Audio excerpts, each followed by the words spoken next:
Hello there again my friends, this is the boy and his dog, and welcome to the channel where I play, rank and review every game released on the Evercade, old and new.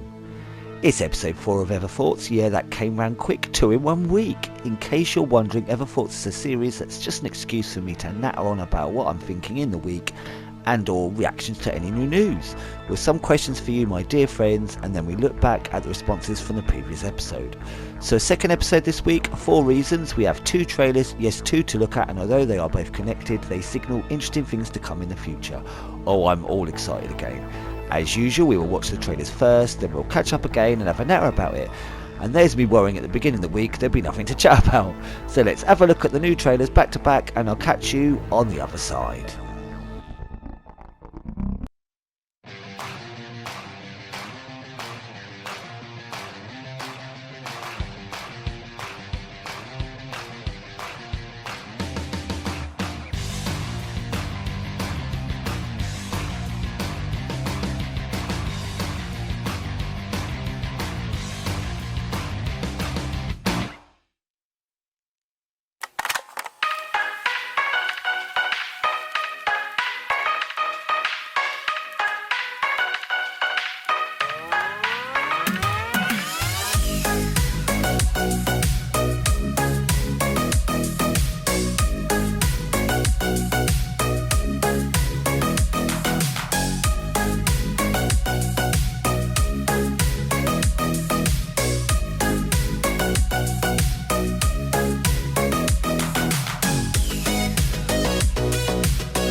As usual, the trailers are way too short in it, so I've slowed the footage down and repeated clips of each game while we natter. They go too fast for me to get in everything I want to say, innit? So, first up, the big news. Yes, we are going 64-bit. If you've been following the Everthoughts series, this is indeed something we discussed in episode 1 or 2, I forget. And already here is our answer. We called it, guys. Most people seeing Glover bemoaned it would probably be the PS1 version, but lo and behold, it's our very first 64-bit title. Thinking about it, there's only the Nintendo 64 really, isn't there? From which to draw from. We know we aren't getting any Jaguar games from previous conversations, and I'm told that was never really 64-bit anyway, unless that ever changes in the future. Is there another console I'm forgetting? Maybe one never released in the UK? Let me know, guys. So what other games do you think we might get in the future? What would be your dream 64-bit game? Obviously, be realistic, it's never going to be Mario 64 or Lila Wars or anything cool like that, but there are loads of groovy third-party titles we could eventually get.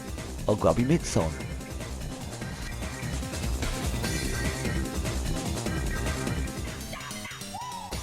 And next, let's look at the Piko Collection 4 cart. We've got 10 games with this set. We did try to guess what some of them were from the league pick earlier in the week, and I definitely got a couple right.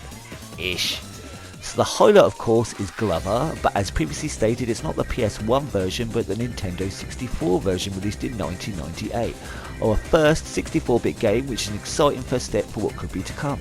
Paint me excited. It's a puzzle platformer where you control the glove of the title and try to maneuver a ball to the goal across 6 worlds, comprising of 3 regular stages, a boss and bonus stage in each. Risky Winters next, published in 1992 by the Republic before they turned into the Evil Empire. Sorry, no, that's Star Wars, I meant EA, aka Electronic Arts. I adored this on the Amiga. If it's the one I think is, we had to smash statues of monks and they shoot up in a column of light, or was that something completely different? Answers on a postcard. And next we have Target Renegade, originally released on home computers in 1988. I remember Renegade on the Spectrum. Gene mentioned it too, great game, but I believe this is quite different as it's the Nintendo version. I'm not too excited for this one, truth be told.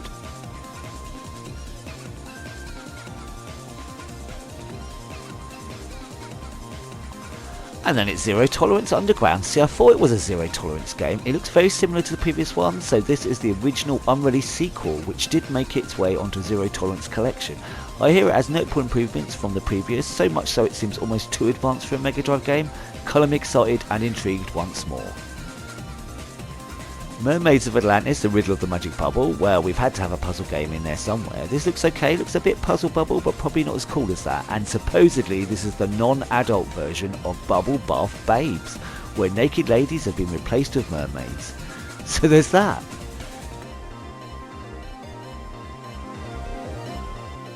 Street Racer is a racing game released in 1994 on various systems including the Super Nintendo and PlayStation, so I don't know which version this is. I am excited about it. I remember enjoying this back in the day. You can twat people in the face as you drive past.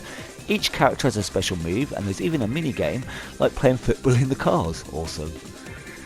Skulljacker is a 2D platform game released exclusively in North America for the Super Nintendo. Now what's interesting is, it was originally came out with an 80-page storybook which hinted at secrets to find within the game. I'm guessing we won't get the book. How cool would it have been to have that as an extra?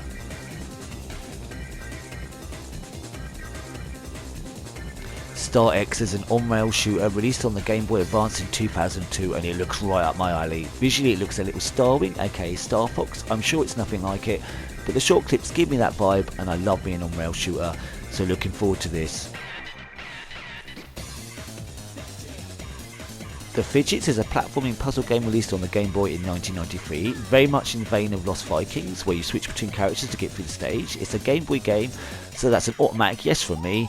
I can't help it, I'm weak to certain things. Okay.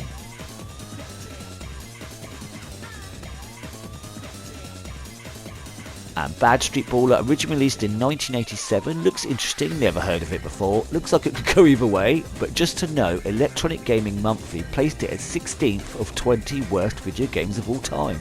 So maybe this will take Beast Wrestler's crown. I'm well excited to find out.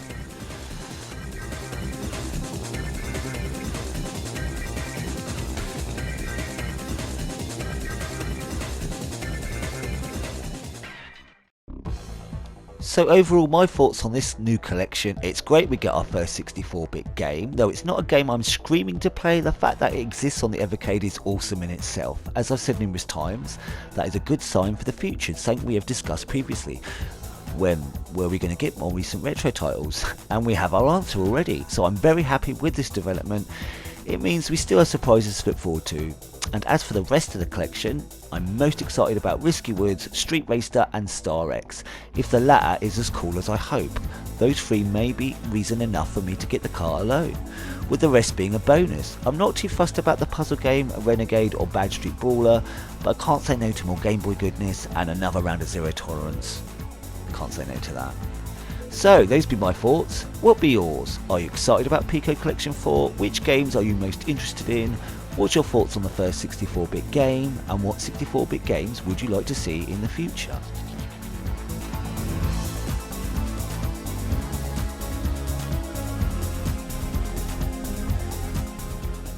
And finally, as always, thank you guys for your comments in the last episode. I'm always so blooming thankful. Love hearing all of them. In the last episode, I asked you guys what made you finally subscribe to my channel and what type of content you most likely come back for.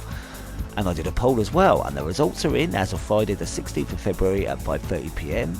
First look videos came to 0%, both ranking videos and ever thoughts were 3% each, game reviews came to 39%, and at 55% were a mixture or all of the above.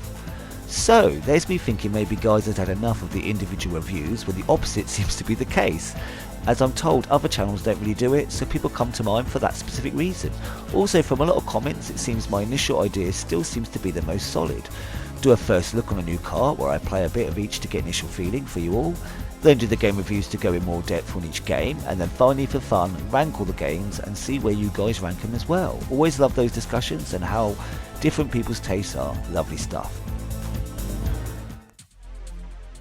So for now we will continue with that, if all is well, with the added Ever Thoughts episodes, which will themselves be slightly evolving over time, still holding on Blaze doing something, still forever waiting, one day, you never know. I think I've covered everything I've been thinking about for now. Be sure that whenever anything new or interesting pops up, I'll be here to natter about it with all of you guys. And if you've made it here to the end of the episode, thanks ever so much for joining me. Leave a thumbs up or comment if you'd like. Either way, I'm just chuffed you poked your head in for a goosey gander. As always, I hope you're having the most awesomest of days, my friends. And until next time, be seeing you.